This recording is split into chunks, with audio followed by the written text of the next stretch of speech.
bukan dengan otoritas saya sendiri, tetapi dengan otoritas firman Tuhan. Saking powerfulnya darah Yesus.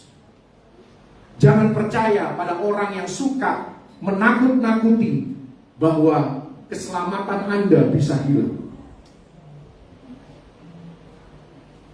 Anda cerna perkataan ini.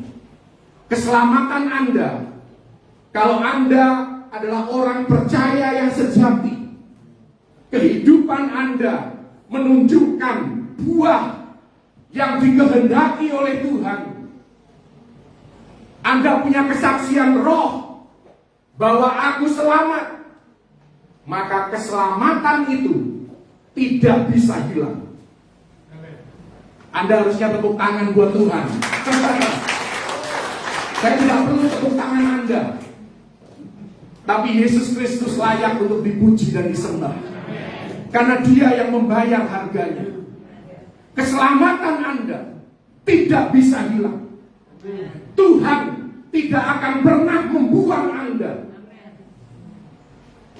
Tuhan tidak akan pernah meninggalkan Anda.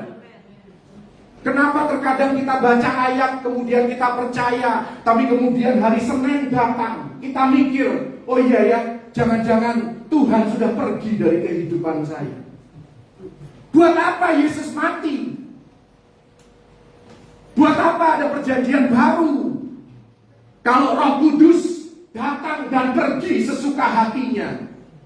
Tujuannya Anda berpindah dari perjanjian lama ke perjanjian baru adalah supaya Allah yang Immanuel itu hidup di dalam kita. Haleluya. Dia tidak puas hanya dengan menyertai kita. Dia tidak puas dengan Immanuel. Dia mau tinggal di dalam kita. Dia mau bergerak di dalam kita. Dia mau pakai kita, tubuh kita ini nih. Tubuh yang suatu hari akan hancur, digantikan dengan tubuh kemuliaan. Tuhan mau pakai tubuh kita yang penyakitan, yang lemah ini, saudara, sebagai baitnya yang kudus. Siapakah Anda yang berkata, oh Tuhan bisa meninggalkan Anda? Kalau Tuhan meninggalkan Anda, saya mau katakan, berarti Anda memang tidak pernah Kristen. Kalau ada orang yang murtad, seolah-olah dia pendeta sekalipun. Kalau pendeta itu murtad, artinya dia memang tidak pernah Kristen. Dia tidak pernah benar-benar diselamatkan. Karena orang bisa terima Yesus sebagai juru selamat, tetapi kita tidak bisa hanya menerima dia separuh-separuh. Harus satu paket. Gak ada setengah paket dalam kekristenan. Paketnya apa? Yesus harus jadi juru selamat dan Tuhan di dalam kehidupan kita. Oh, Anda bisa bilang Yesus juru selamatku karena Anda hanya butuh asuransi. Ya, orang asuransi pasti ngerti. Asuransi supaya Anda tidak masuk neraka. Itu fire insurance, supaya Anda terlindungi dari kebakaran api neraka. Saya sudah kepanasan ini di depan. Anda, beberapa dari Anda mungkin AC-nya tidak cukup dingin di ruangan ini. Anda pun sudah kepanasan. Bayangkan api neraka akan jauh lebih panas dari ini dan gak mati-mati, saudara. Anda bisa rasa sakit tapi gak mati-mati. Kalau di dunia kan Anda sudah kesakitan, udahlah dokter bunuh aku saja, bisa kan? Atas persetujuan keluarga, udah cabut aja, bisa. Di neraka Anda pengen mati pun gak bisa mati. Tetapi Yesus menyediakan jalan, dan ini satu-satunya jalan. Tidak ada jalan yang lain. Ada banyak jalan ke Roma, tapi hanya ada satu jalan ke surga, melalui Yesus Kristus. Dan Yesus bukan hanya mau menyelamatkan Anda, tetapi Yesus mau memberikan rasa aman kepada Anda yang sudah selamat. Buat apa Yesus menikahi Anda? Hanya untuk berkata, oke, hari ini kau mempelaiku, besok belum tentu ya. Tergantung perilakumu, tergantung ucapanmu. Dan jangan sampai engkau jatuh dalam dosa ya. Jangan sampai engkau buat salah ya. Karena aku akan menceraikan engkau. Buat apa Yesus melakukan seperti itu? Anda pikir deh secara logika manusia aja, Anda mau nggak menikah dengan seseorang yang oke, hari ini aku menikahi engkau, dalam suka maupun duka, dalam kaya maupun miskin, dalam sakit maupun sehat, aku berjanji setia. Besoknya tergantung ya. Kamu kalau masakannya nggak enak, kamu bukan istriku lagi. Kalau kamu pergi keluar rumah nggak pamit sama aku, kamu bukan suamiku lagi. Masa seperti itu, saudara? Anda pikir deh secara logika. Secara logika aja udah nggak masuk. Tapi banyak orang Kristen percaya bahwa Roh Kudus itu keluar masuk, datang dan pergi sesuka hatinya. Terus buat apa ada ayat yang berkata bahwa Roh Kudus bisa didukakan? Kalau dia keluar masuk, artinya dia tidak bisa didukakan. Kenapa Roh Kudus bisa didukakan? Karena dia tinggal di dalam. Dia tahu apa yang Anda lakukan dan dia tidak berkenan. Makanya dia berduka karena dia tinggal di dalam bait Allah yang kudus ini. Makanya dia bisa didukakan. Yesus mati ini bukan sembarangan, saudara. Bukan untuk kemudian dosamu masa lalu sudah diampuni, tapi hari ini kalau engkau tidak mengaku dosa, keselamatanmu hilang. Kita kan seringkali menakut-nakuti orang kan seperti itu. Mungkin itikat kita baik, kita nggak kepingin orang itu masuk neraka, benar. Tapi itikat yang baik, Anda nggak benar melakukannya. Sesuatu yang baik dilakukan dengan cara yang salah, hasilnya pun tidak maksimal, benar nggak? Saya tahu sih kadang-kadang memang orang Kristen itu harus ditakut-takutin neraka dulu baru mau bertobat. Saya tahu. Ya tapi nggak benar juga, saudara. Tidak seperti itulah. Karena Roma 2 ayat 4 berkata bahwa aku menarik engkau pada pertobatan dengan kemurahanmu. Dengan kemurahan. Jadi Tuhan menarik, caranya Tuhan menarik kita supaya bertobat, supaya hidup dekat dengan Dia adalah dengan berbuat baik kepada kita. Coba Anda punya anak nakal, susah diatur, bandel, Anda kerasin anak itu. Ada dua kemungkinan. Anda keras sama anak itu. Ada dua kemungkinan. Satu, dia akan berbalik ke jalan yang benar, tapi motivasinya nggak benar. Karena dia cuma takut sama orang tuanya. Tapi begitu lepas dari pengawasan orang tuanya, liar anak ini. Yang kedua, Anda kerasin anak nakal, dia memberontak kepada Anda. Gak mau dekat dengan Anda. Anda dekat, diusir sama dia. Tuhan gak mau seperti itu, saudara. Tuhan mau kita dekat dengan Dia. Karena itu Dia tunjukkan kebaikannya terus menerus dalam kehidupan kita. Dengan harapan Anda dan saya tidak menyalahgunakan kebaikan Tuhan, tetapi memakai kemerdekaan ini untuk hidup sesuai kehendak Tuhan, untuk hidup memuliakan nama Tuhan. Amin. Jadi Anda bukan hanya diberikan keselamatan mati masuk surga, tetapi selama Anda hidup di dunia ini, Tuhan mau Anda merasa aman dengan keselamatan Anda. Jangan pernah merasa, keselamatanku terancam. Saya mau katakan begini, saudara ya, orang Kristen yang tidak aman dengan keselamatannya, itu cenderung menjadi orang Kristen yang kejam. Suka menyiksa diri, dia pikir dengan dia menyiksa diri, dia bisa menebus kesalahannya. Padahal yang bisa menebus kesalahan Anda itu cuma darah Yesus. Perbuatan Anda mau sampai menyayat-nyayat tubuh Anda sampai berdarah-darah. Darah Anda tidak bisa menyelamatkan siapapun termasuk diri Anda. Hanya darah Yesus yang bisa mengampuni dan menyucikan, menguduskan hidup Anda. Haleluya. Ini radikal, saudara. Ini radikal bagi Anda yang jarang mendengar khotbah saya. Radikal. Tapi inilah kebenaran. Ini kebenaran.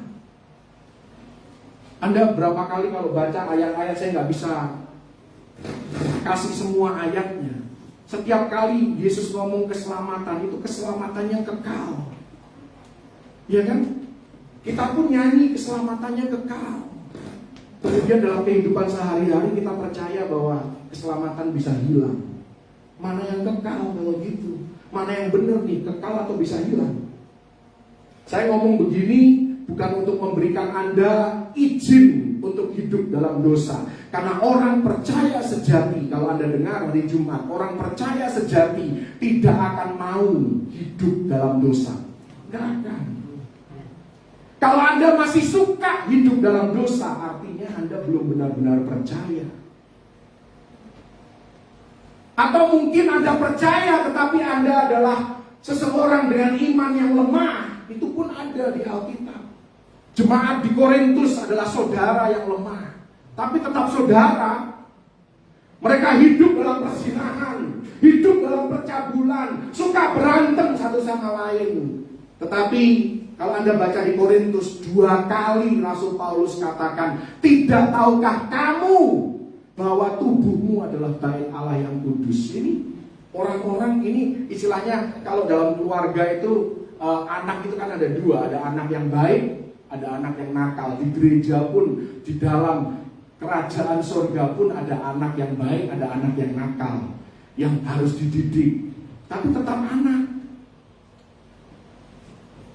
Dan tidak selamanya dia menjadi anak yang nakal kalau dia benar-benar adalah orang Kristen sejati. Anda mengerti ya ini ya? Inilah kuasa darah Yesus yang tidak bisa diremehkan. Haleluya. Dan kalau Anda mau tahu juga, di Alkitab tidak ada itu ayat yang berkata pertahankan keselamatanmu. Tidak ada. Anda cari coba, pertahankan keselamatanmu. Tidak ada. Yang ada, ketika orang ngomong pertahankan keselamatanmu, sebenarnya yang pendeta itu pikir adalah Filipi 2 ayat 12. Tapi kata-katanya salah. Di sana dibilang kerjakanlah keselamatanmu, bukan pertahankan keselamatanmu. Yang bisa mempertahankan keselamatan kita adalah Yesus, bukan saya yang ngomong. Yudas ayat yang ke-24, coba dibuka. Yudas cuma 1 pasal, makanya langsung ayat yang terakhir dari surat Yudas. Bagi dia yang berkuasa menjaga supaya jangan kamu tersandung. Nah, ini bicara mempertahankan keselamatan. Siapa yang mempertahankan keselamatan kita? Dia. Dia itu siapa? Yesus. Yesus yang mempertahankan keselamatan kita. Tugas kita mengerjakan keselamatan dengan takut dan gentar, dengan rasa hormat, dengan rasa syukur, karena Tuhan sudah memberikan segala sesuatu yang kita perlukan untuk kita bisa menjadi berkat demi kemuliaan nama Tuhan. Itu artinya mengerjakan keselamatan. Kalau Anda tidak mengerjakan keselamatan, tapi Anda selamat, berarti Anda anak yang nakal. Harus berubah. Tetap anak, tapi harus berubah. Harus kembali merenungkan betapa besar kasih Allah akan dunia ini, betapa besar kasih Allah akan diriku, hidupku, keluargaku. Sehingga satu-satunya respon yang patut aku berikan kepada Tuhan hanyalah memuji, menyembah Dia, melayani Dia, mendedikasikan seluruh keberadaan hidupku untuk kemuliaan nama Tuhan. Itu respon yang benar. Kalau Anda belum nyampe ke situ, ya bukan berarti terus Anda tidak selamat. Bukan seperti itu juga. Yang Tuhan inginkan bukanlah kesempurnaan, tetapi progres ke arah mana kita hidup. Makanya di Wahyu dikatakan barang siapa berbuat jahat, biarlah dia semakin jahat menjelang kedatangan Yesus. Tetapi barang siapa yang berbuat baik, baiklah dia menjadi semakin baik. Karena di akhir zaman ini Tuhan sudah mulai membedakan mana yang kambing dan mana yang domba. Yohanes 10 ayat 27 dikatakan, dombaku mendengar suaraku dan mengikuti aku. Domba-dombaku mendengarkan suaraku. Kalau Anda suruh dengar khotbah aja nggak mau, gimana mau Anda dengar suara Tuhan? Baca Alkitab tidak pernah mau, marah-marah kalau disuruh baca Alkitab. Gimana Anda mau mendengar suara Tuhan yang adalah gembala Anda?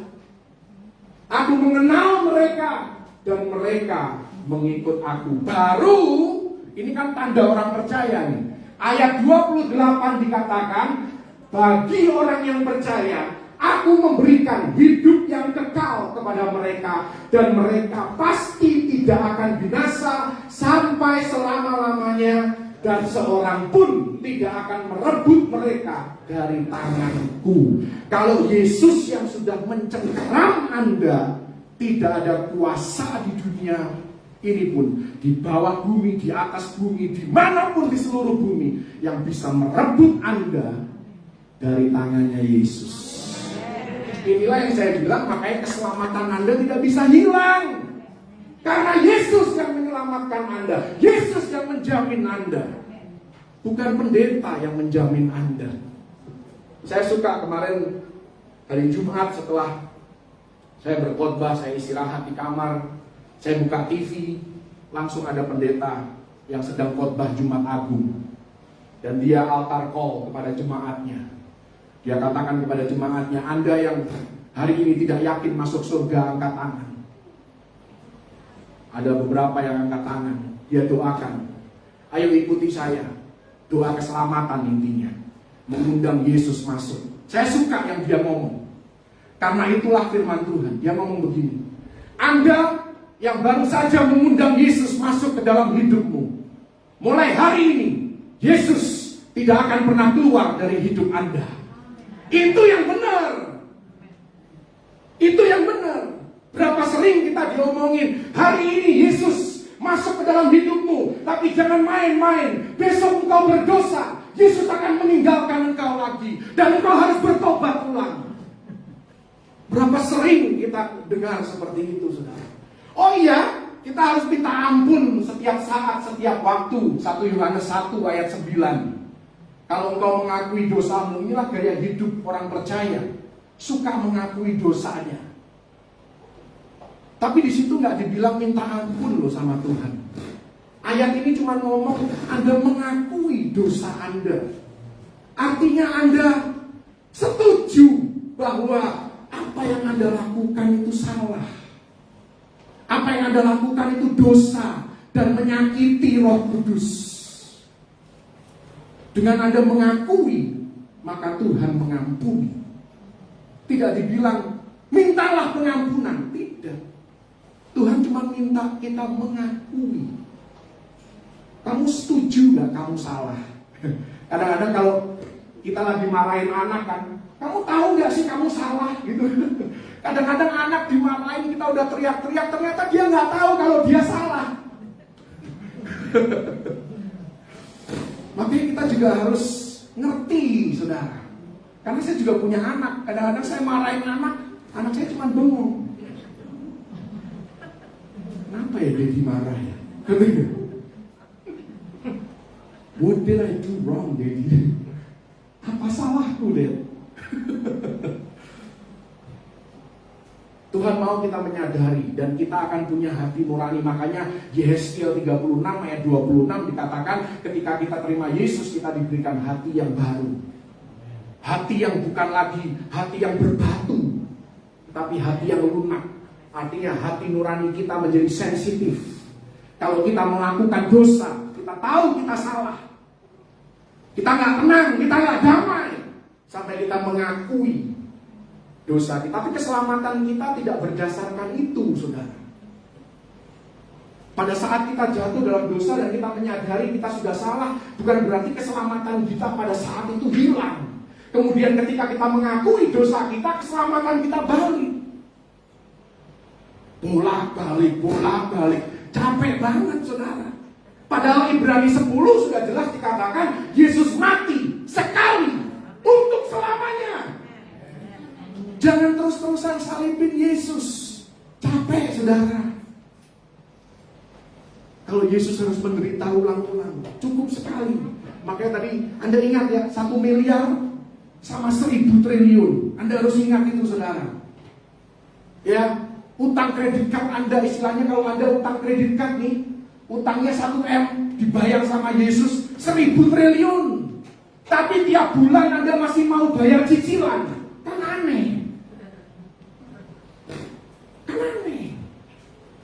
Bukan berarti terus ya udahlah, aku nggak mau melayani Tuhan deh, nggak usah lah, aku hidup males-malesan aja. Ya, itu bukan tanda orang percaya. Balik lagi kan, ini seperti permainan kata-kata, saudara. Tapi itulah dahsyatnya Tuhan kita. Jadi setiap kali Anda buka perjanjian lama ini banyak sekali kan ayat-ayat yang tentang Tuhan murka, Tuhan marah, Tuhan menghakimi, Tuhan menghukum. Kalau Anda punya perspektif yang benar tentang darah Kristus, ketika Anda membaca ayat-ayat seperti itu, Anda harus berkata begini: syukur kepada Allah yang sudah mati bagi dosa-dosaku, yang sudah menanggung segala murkanya Allah. Puji Yesus Kristus.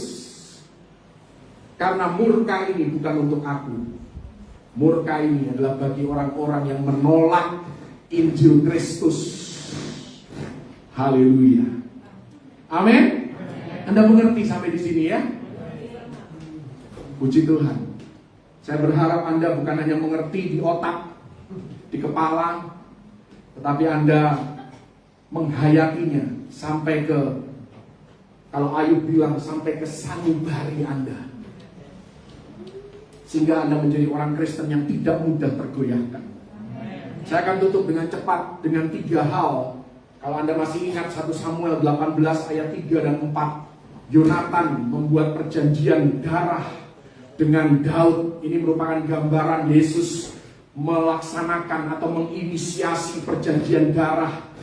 Yesus yang adalah anak raja di atas segala raja digambarkan oleh Yonatan, anak raja juga, yang membuat perjanjian dengan Daud. Daud adalah orang-orang yang dikasihi oleh Tuhan. Ketika Anda menerima Yesus Kristus sebagai Tuhan dan Juru Selamat, Anda mendengar suara dari surga berkata, inilah anakku yang kukasihi, kepadanya aku berkenan. Itu bukan hanya perkataan untuk Yesus, itu perkataan bagi semua pengikut Yesus. Haleluya. Yesus belum melakukan apa-apa, Bapaknya sudah ngomong, inilah anakku yang kukasihi. Dia belum memulai pelayanannya, dia belum melakukan satupun mujizat, tapi Bapaknya sudah berkenan kepada dia. Bukan hanya karena dia anak Allah. Yes, Yesus 100% Tuhan, 100% manusia. Tapi perkataan itu juga berlaku bagi anak manusia yang menerima dia sebagai Tuhan dan Juru Selamat. Ada 3 hal yang Yonatan berikan kepada Daud secara cepat supaya Anda mengerti implikasi dari perjanjian darah Kristus. Yang pertama, Yonatan memberikan jubahnya. Ayat yang keempat. Yonatan memberikan jubahnya kepada Daud. Jubah ini bukan sekedar jubah atau jas. Kalau kita pakai minggu pertama pelayanan perjamuan kudus pakai jas, ini jubah yang menunjukkan bahwa kalau dia lewat di tengah jalan, orang tahu bahwa ini adalah anak raja. Jubah ini berbicara tentang status, wibawa, otoritas. Ketika Anda masuk dalam perjanjian darah dengan Yesus, Yesus bertukar posisi dengan Anda. Kematian Yesus di atas kayu salib untuk menanggung segala kutuk, segala dosa, segala hukuman dosa. Bahkan status kita sebagai orang berdosa pun ditanggungnya, sehingga kita bertukar posisi. Makanya kita dikatakan ketika kita hidup di dalam Kristus, kita adalah kebenaran Allah di dalam Kristus Yesus. Yesus yang adalah benar menjadi salah, kita yang salah jadi benar. Kita yang tadinya orang asing, Yesus menjadi orang asing di mata Allah.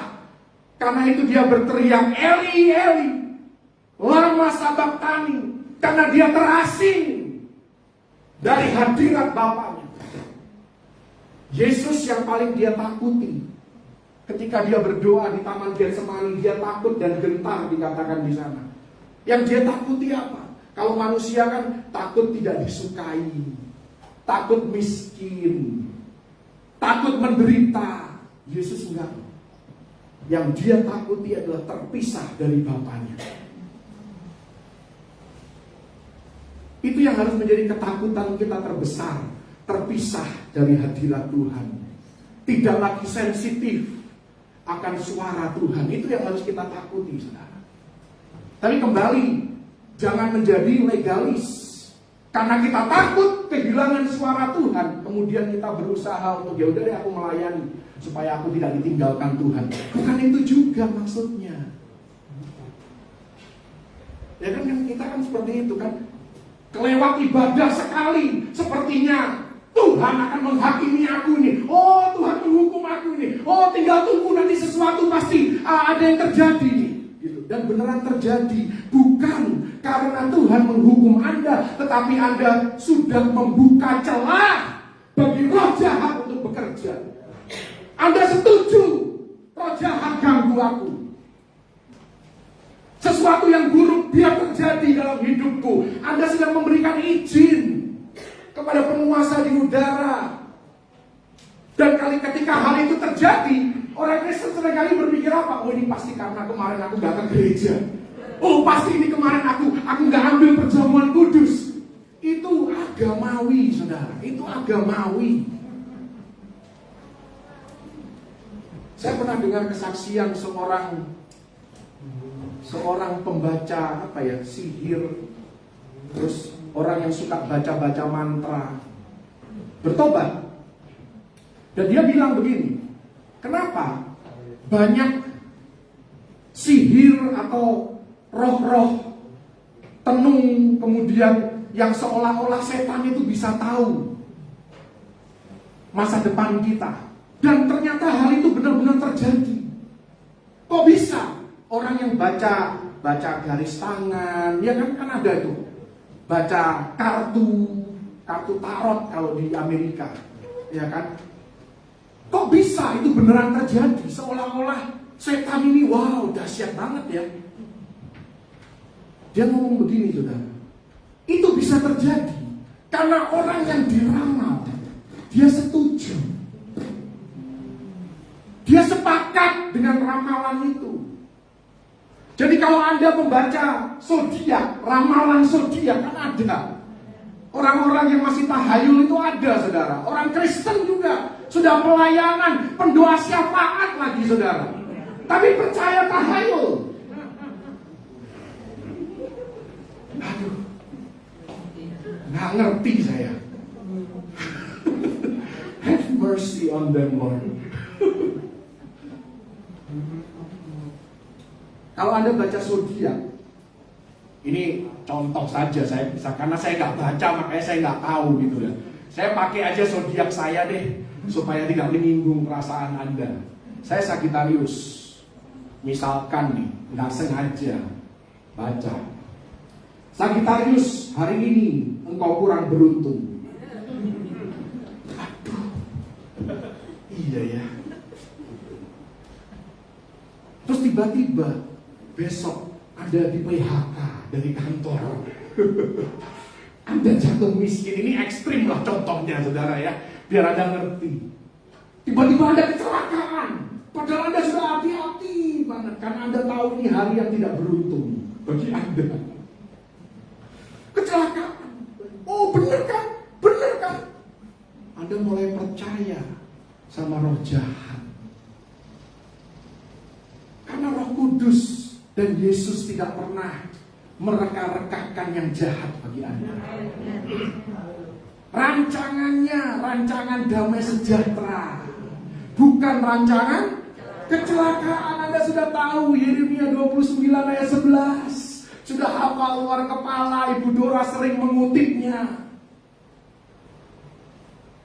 Tapi karena kita percaya sama yang tadi kita baca, oh, tahun ini kau tidak akan begitu beruntung, keuanganmu akan bermasalah. Anda mulai percaya, ya benar-benar keuanganmu akan bermasalah, karena Anda sedang membuka pintu bagi roh jahat untuk masuk di dalam kehidupan Anda. Kalau Anda setuju, itu artinya Anda memberi izin. Karena itu jangan sekali-sekali Anda atau anak-anak Anda awasi pergaulan mereka, awasi apa yang mereka tonton di medsos, apa yang mereka lihat di gadget mereka. Karena anak-anak muda hari ini, mereka seperti domba yang kehilangan gembala. Jarang sekali doktrin-doktrin yang kuat yang ada di medsos yang membuat mereka bisa mendekat, tertarik kepada Yesus dan pelayanan. Kita harus melindungi mereka. Jangan sampai tiba-tiba kita kaget, ternyata mereka suka baca zodiak, ramalan zodiak. Bukan cuma baca lagi, percaya. Itu yang sudah repot, saudara. Repot sekali. Mengembalikan mereka ke jalan yang lurus. Itu repot sekali, saudara. Tapi sadari, Anda dan saya anak raja, keluarga kerajaan. Karena kita sudah diberikan jubah kebenaran Kristus, the robe of righteousness bahasa Inggris. Kita sudah bertukar posisi ketika Yesus tergantung di atas kayu salib. Kita bertukar posisi dengan Yesus. Dia yang terhukum, kita yang berharga di mata Tuhan. Wow. Wow. Posisi kita adalah anak sekarang. Jangan ada yang menggoyahkan posisi Anda. Anda yang hidup di dalam Kristus, Anda adalah anak. Kedekatan Anda dengan Tuhan bisa dibuat bertingkat. Ada level hamba, level sahabat, tetapi status Anda, jangan lupa, status Anda anak. Bukan berarti kalau Anda tiap hari doa puasa, Anda adalah anak. Kalau Anda pikirannya cuma sekuler aja, kerja dari pagi siang malam, cuma kerja, berdoa cuma pas makan, pas bangun tidur, menjelang tidur, kemudian Anda adalah hamba. Jangan ngomong seperti itu, no. Itu hanya bicara level kedekatan. Karena ada anak juga yang seperti ART. Ngerti ART ya? Asisten rumah tangga. Karena jauh hubungannya. Cuma bisa disuruh-suruh. Tapi tidak punya hubungan yang dekat dengan orang tuanya. Ada anak yang memang seperti anak. Yesus mati di atas kayu salib. Posisi kita bertukar. Karena itu ketika kita datang kepada Tuhan, jangan lagi datang sebagai pengemis. Datanglah seperti anak datang kepada orang tuanya. Haleluya. Tepuk tangan buat Tuhan. Ini Anda harus mengerti. Saya cuma satu poin aja, saudara. Sebenarnya masih ada 2 poin lagi. Nanti kapan-kapan saya sambung ya. Karena waktunya sudah kelewat. Tapi tentang posisi ini Anda harus ngerti. Anda harus firm. Supaya kalau Anda baca ayat-ayat yang kok gini ya? Contoh. Coba kita buka Matius 6 ayat 14 dan 15. Ini salah satu ayat yang seringkali membuat kita itu kok gini ya? Katanya terima Yesus cukup. Katanya percaya Yesus cukup. Kok ada syarat ini ya? Anda pernah nggak baca ayat ini kemudian bingung? Jikalau kamu mengampuni kesalahan orang, Bapamu yang di surga akan mengampuni kamu juga. Ayat selanjutnya ayat 15. Tetapi jikalau kamu tidak mengampuni orang, Bapamu juga tidak akan mengampuni kesalahanmu. Artinya apa? Neraka dong.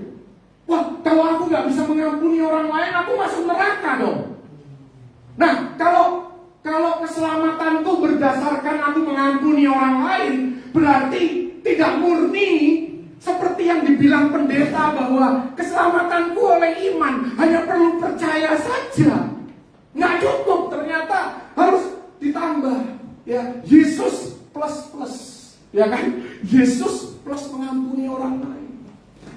Pernah nggak baca ayat ini kemudian ada bingung? Saya nggak tahu dengan Anda, tapi saya sih bingung. Makanya saya belajar, saya dalami maksudnya apa ya.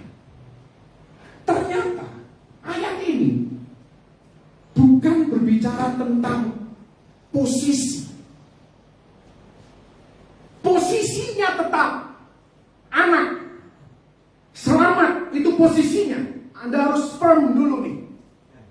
Ini ayat ini bicara tentang hubungan sehari-hari, relational forgiveness. Kalau ini yang di sebelah sini bicara positional forgiveness. Kalau bicara posisi, Anda sudah diampuni sampai Anda mati, sampai Anda mengalami pengangkatan, itu Anda sudah diampuni dosanya. Itu positional forgiveness. Positional forgiveness inilah yang membuat Anda mati masuk surga. Karena Anda mati juga mati sebagai manusia yang tidak sempurna, benar nggak? Ada orang mati yang kepahitan sama orang lain. Terus kemudian nggak bisa dong saya sebagai pendeta yang ngubur orang itu bilang, karena dia masih kepahitan sama si A, masuk neraka ini orang. Bisa diusir saya sama keluarganya, saudara. Bukan hanya keluarganya yang ngusir saya, Tuhan mungkin ngusir saya. Udah nggak usah ngomong lagi di mimbar. Karena tidak bisa membedakan antara positional dengan relational. Anak Anda berbuat salah sama Anda sebagai orang tua. Masa dia, kamu bukan lagi anak. Anda mau ngomong kamu bukan lagi anak pun dia tetap anak. Karena DNA Anda ada di dalam diri anak itu. Itu positional. Posisinya tidak berubah. Tetapi secara relasi ada luka yang harus disembuhkan. Kita sama anak itu tidak akan bisa dekat sebelum anak itu minta maaf. Sebelum Anda sebagai orang tua memaafkan anak. Ada yang tergores hati nurani, ada yang terusik. Kok aku gak bisa dekat ya sama Tuhan? Kok aku gak bisa merasakan hadirat Tuhan? Mungkin ada dosa relational, tapi hal itu tidak mengubahkan positional Anda di hadapan Tuhan. Anda harus ngerti ini, saudara. Harus ngerti, supaya Anda itu tenang, aman dalam hal keselamatan. Dalam hal relational, yes, kita harus secara rutin mengakui dosa kesalahan kita kepada Tuhan. Tetapi secara positional, kita sudah diampuni. Dosa kita sudah tidak diingat lagi oleh Tuhan. Anda ngerti ya? Inilah jubahnya Yesus yang diberikan kepada kita. Ketika dia tergantung di atas kayu salib, dia mati, bangkit pada hari yang ketiga untuk kebenaran kita, untuk membenarkan kita. Ini dahsyat. Kalau Anda mengerti ini, Anda akan merasa tenang. Dan biasanya orang Kristen yang aman dengan rasa keselamatannya, Dia adalah orang Kristen yang paling berpengertian. Iya kan? Dia suka menolong orang lain bukan untuk menyuap Tuhan. Karena dia tahu dia sudah berkenan di mata Tuhan. Dia tak perlu lagi menyuap Tuhan. Dia tidak perlu lagi nyanyi lagu "Janganlah membuang aku". Itu sorry ya, sorry. Kalau saya tidak akan pernah nyanyi lagu itu. Karena lagu itu membuat seolah-olah Tuhan bisa membuang kita. Anda mau nyanyi silahkan, karena saya tahu ya ini gereja karismatik dipimpin oleh Roh Kudus. Silahkan kalau Roh Kudus mau Anda nyanyi lagu itu. Saya sudah hapuskan lagu itu dari kosakata saya. Karena saya tahu Tuhan tidak akan pernah membuang saya. Kalau sempat ada ancaman Tuhan bisa membuang kita, wah, saya akan jadi orang Kristen yang sangat kejam. Kamu gak ke gereja, neraka. Wah. Enggak. Saya belajar menjadi orang Kristen yang punya hati yang berbelas kasihan kepada orang yang tidak sempurna. Saya selalu berusaha untuk melihat dari kacamata yang lain. Mungkin memang levelnya masih di situ, ya sudahlah, terima saja dia. Anak juga nggak semuanya anak baik. Ada anak yang baik, ada anak yang sedang, ada anak yang nakal, ada anak yang sangat nakal. Dan di gereja ada semuanya. Anda cuma berurusan mungkin dengan rumah tangga Anda, 2, 3, 4 anak. Kami gembala berurusan dengan banyak domba-domba yang macam-macam modelnya. Karena itu saya belajar untuk, mohon maaf kalau saya pernah melakukannya, saya belajar untuk tidak menghakimi Anda. Karena saya pun banyak kekurangan. Saya pun tidak sempurna dan tidak akan pernah sempurna. Bukan tempat saya untuk menghakimi Anda masuk neraka, masuk surga, bukan bagian saya. Bagian saya hanya menyampaikan kebenaran. Kalau hari ini Anda merasa, Anda orang percaya nih, Anda merasa Tuhan marah sama aku, Anda punya pola pikir yang salah. Karena segala murkanya Tuhan sudah ditanggung oleh Yesus ketika dia tergantung di atas kayu salib, dan dia katakan kepada Anda dan saya, I love you this much. I love you this much. Sebanyak, sebesar, seluas inilah aku mengasihi engkau. Engkau bisa datang kapan saja. Dan sekali engkau mengundang aku tidak akan pernah meninggalkan engkau. Karena itu orang yang asal-asalan ikut Tuhan, biasanya hidupnya itu prosesnya berat. Kenapa? Karena Tuhan ada di dalam dia. Tuhan berusaha untuk membawa dia ke jalur yang benar. Kalau kita tidak mau belajar dari mentor, kita tidak pernah mau belajar dari mendengarkan firman, dari pengalaman orang lain, maka mau tidak mau Tuhan harus izinkan lingkungan mengajar kita. Kehidupan memproses hidup kita, dan seringkali itu tidak enak. Tidak enak. Saya punya anak yang suka diet. Dietnya keras karena dia takut gemuk. Kami sebagai orang tua selalu kasih tahu, kamu itu diet bukan berarti tidak makan. Diet bukan berarti makannya cuma sehari sekali. Itu bukan diet. Itu merusak tubuh. Karena Anda tidak akan pernah kurus dengan makan sehari sekali. Karena metabolisme Anda akan terganggu. Makan tetap harus rutin. Hanya porsinya jangan berlebihan.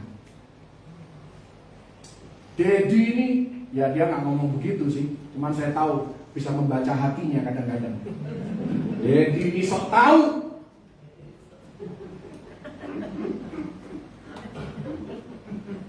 I know what I'm doing Dad. You don't have to tell me. Daddy nggak usah kasih tahu aku. Aku tahu. Semua aku tahu. Buat anak-anak seperti ini, saya bilang, kamu mau belajar dari pengalaman atau kamu mau belajar sendiri? Karena kalau belajar sendiri dengan mengalami sendiri pasti nggak enak. Nanti tiba-tiba kalau sudah sakit mah, yang tadinya tidak harus sakit mah, ternyata supaya engkau belajar hidup benar, engkau harus sakit mah.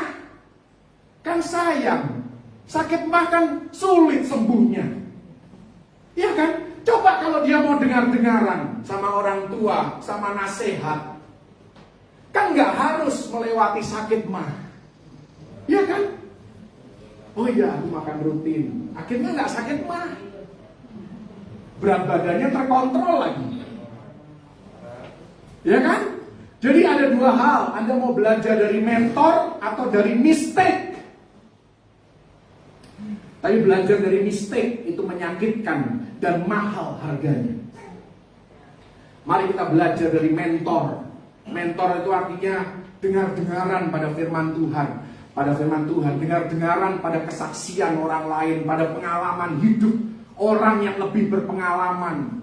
Orang yang dipakai Tuhan untuk menyampaikan kebenaran, untuk menasehati Anda. Dengar-dengaran supaya harga yang Anda bayar tidak perlu terlalu mahal.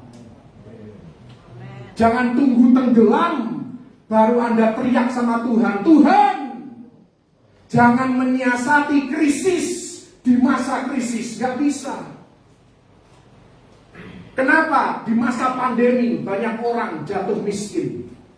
Karena mereka berusaha menyiasati pandemi ketika pandemi sudah terjadi. Tidak bisa. Anda harus menyiasati pandemi sebelum pandemi terjadi. Artinya apa? Kalau Anda tidak mau jatuh miskin di masa pandemi, Anda harus rajin menabung. Di masa tidak pandemi, tabunglah keuangan Anda. Jangan boros. Sehingga ketika pandemi melanda, Anda mengalami PHK pun, Anda masih punya tabungan. Yang jadi masalah adalah nggak pernah nabung, hidupnya foya-foya, senang-senang. Pandemi jebret, di PHK jebret. Baru aku mau mulai nabung. Apa yang kau mau tabung? Penghasilan juga nggak punya, apa yang mau ditabung? Jangan menyiasati krisis di masa krisis. Siasati krisis di masa tenang. Haleluya. Terima Yesus ketika masih ada kesempatan, masih sehat bugar seperti Anda bisa duduk di sini. Terima Yesus sekarang. Jangan tunggu nanti dipasang oksigen, sudah nggak sadar. Gimana mau terima Yesus? Kita yang doain pun cuma bisa berharap. Kami berharap dia menerima Yesus di dalam rohnya. Terima Yesus ketika masih sehat. Layani dia ketika masih sehat. Jangan sudah stroke, sudah cacat, sudah gak bisa ngapa-ngapain baru Pak Pendeta, Bu Pendeta, boleh nggak aku melayani di gereja? Susah saudara jawabnya. Bisa sih, Bu, Pak, bisa. Bapak dan Ibu bisa jadi pendoa syafaat. Tapi kan itu seolah-olah meremehkan pelayanan pendoa syafaat. Itu hanya untuk orang-orang yang rasanya lumpuh, tidak bisa secara fisik. Kan nggak enak juga ngomongnya saudara kan. Jadi selagi Anda masih kuat, jangan tunggu krisis untuk menyiasati krisis. Anda yang sudah melayani Tuhan, haleluya, syukur kepada Tuhan, teruslah melayani sampai pada kesudahannya. Anda yang belum melayani Tuhan, semua Anda diberikan talenta. Saya harus paksa anak-anak saya untuk melayani. Terkadang harus dipaksa. Paksa mereka. Paksa, jangan ditakut-takutin ya. Gak mau melayani masuk neraka. Bukan gitu juga, saudara. Orang Kristen tuh suka banget kayak gitu, saudara. Saya nggak tahu kenapa Anda lebih suka neraka daripada surga. Ngomong kayak layani Tuhan supaya upahmu besar di surga. Itu kan lebih baik ngomongnya, ya kan? Mau nggak ke gereja? Kalau nggak neraka. Haleluya. Sorry, saya sudah kelamaan, saudara. Sudah kelamaan saya ngomong. Saya tapi berharap satu hal, Anda boleh lupakan banyak hal. Tetapi saya mau Anda secure di dalam posisi Anda. Anda anak. Jangan pernah ada orang yang menggeserkan posisi Anda. Anda mempelai. Anda mempelai. Haleluya. Anda mempelai. Makanya kalau disuruh baptis, Anda harus mau baptis. Memang baptisan tidak menyelamatkan. Tapi saya suka pendeta yang sama ngomong begini. Anda masa hidup ini mau pacaran terus? Kapan mau menikah? Kalau Anda pacaran terus ini udah gak benar. Makanya kalau diajak Tuhan menikah itu maksudnya kalau Tuhan suruh baptis, baptislah. Itulah pentahbisan pernikahan Anda dengan Tuhan. Masa hidup cuma mau pacaran terus, gak bener, saudara. Anda para perempuan kalau punya pacar yang kekal, jangan mau pacaran kekal, saudara. Anda sebagai para laki-laki bertanggung jawablah. Kalau mau, nggak mau ya sudah. Jangan pacaran terus sama Tuhan, pacaran terus, kumpul kebul terus. Sahkan hubungan Anda dengan Tuhan sebagai mempelai. Haleluya. Memang baptisan tidak menyelamatkan, tetapi baptisan adalah penguburan Anda. Anda dikubur untuk bangkit kembali. Dan itu pernyataan publik Anda bahwa aku mengikut Kristus. Anda mau pacaran terus, kemudian yang laki-laki kalau ditanya, itu istrimu bukan? Cuman gini-gini doang, saudara. Jawab iya juga enggak. Karena pacarannya kelamaan. Haleluya. Tuhan mencari mempelai. Dia nggak cukup Anda sebagai anak, dia mau mempelai. Dan dia yang akan memastikan Anda adalah mempelai yang tanpa cacat dan celah. Haleluya. Puji Tuhan. Dia yang layak.